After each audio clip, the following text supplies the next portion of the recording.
Nice seeing you. How are you? Good, thank you. Yourself? Good morning. Selina, how are you? Nice seeing you. Hello, everyone. My name is Selina Boadi. I'm a sleep nurse practitioner. Hello, everyone. My name is Mayra Rodriguez. I'm a sleep medicine nurse practitioner. Hello, everyone. My name is Keith Dixon. I'm a board-certified sleep medicine specialist. Today, we have some questions for the community. The first question is, what is insomnia and how does it affect overall health? So, insomnia is a disorder of basically sleeplessness. It's an inability to either fall asleep or stay asleep. Some patients have both, difficulty initiating sleep and maintaining sleep. It's a condition that becomes chronic once you've had it for 3 months or more. Commonly difficult to treat, but with help, with our clinic, with our staff, we can take the chronic insomniac and make them a very good sleeper. The next question is, what are the most common causes of insomnia? The most common causes of insomnia are stress, mental health, poor sleep habits, and some other medical conditions. Some of the common medical conditions that can cause insomnia are BPH, benign prostate hyperplasia, incontinence, mental health conditions like bipolar disorder, depression and anxiety, Obstructive sleep apnea, restless syndrome, chronic pain. We always want to be looking for underlying conditions. That's the first thing to do when looking to treat insomnia. The next question is, when should someone seek medical help for sleep problems? So commonly what happens is when patients have insomnia, they'll look up, what are the common things that should be done. Sleep hygiene is the first thing people will look at in terms of, these are obvious things, drinking coffee too late in the day, too much screen time right before attempting sleep. Commonly, once the condition becomes chronic, sleep hygiene alone doesn't fix the problem, and so other forms of therapy are needed at that point. What lifestyle changes can help improve sleep quality? We first have to see the underlying cause, and also having a good sleep hygiene and routine, like a proper sleep time, proper wake-up time to achieve a good sleep. So for example, if a patient has BPH, we could do a urology referral.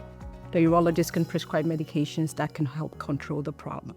For a patient with menopause, a GYN can definitely provide some medication options, including hormone therapy, that can help improve the patient's symptoms and help them sleep better. There are some things that are not necessarily intuitive in terms of lifestyle changes. Getting proper amount of exercise, bright light exposure, especially early in the morning, decreased bright light exposure in the evening actually can help with sleep.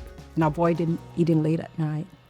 Caffeine consumption, smoking, alcohol before bed, all those stuff. Yeah.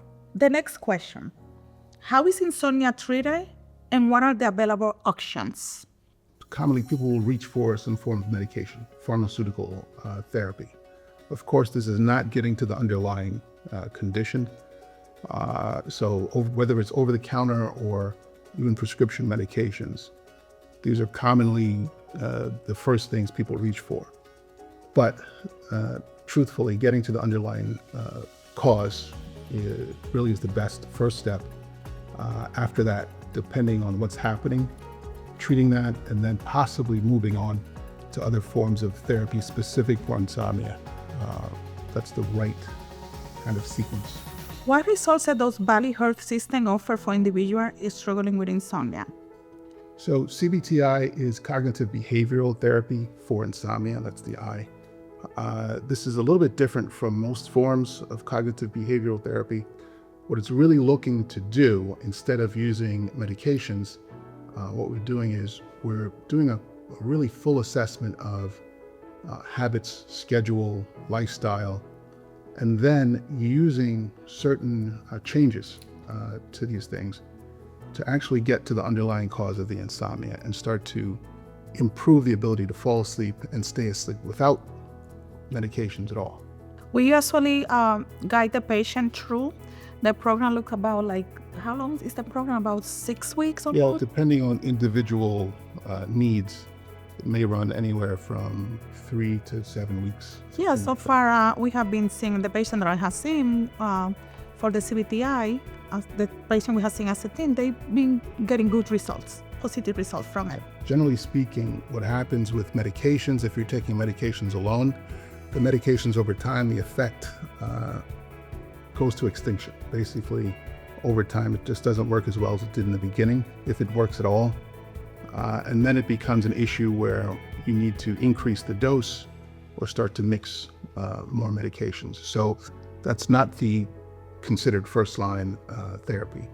And so cognitive behavioral therapy, when you look at it in comparison, more than 80% of patients will improve significantly to the point where their insomnia is no longer an issue. Some of the current sleeping pills can be habit-forming as well, Absolutely. and the side effects. That's something that we always discuss in detail with the patients.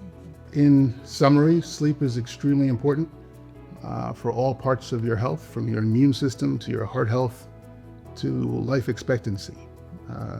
It is integral to overall health.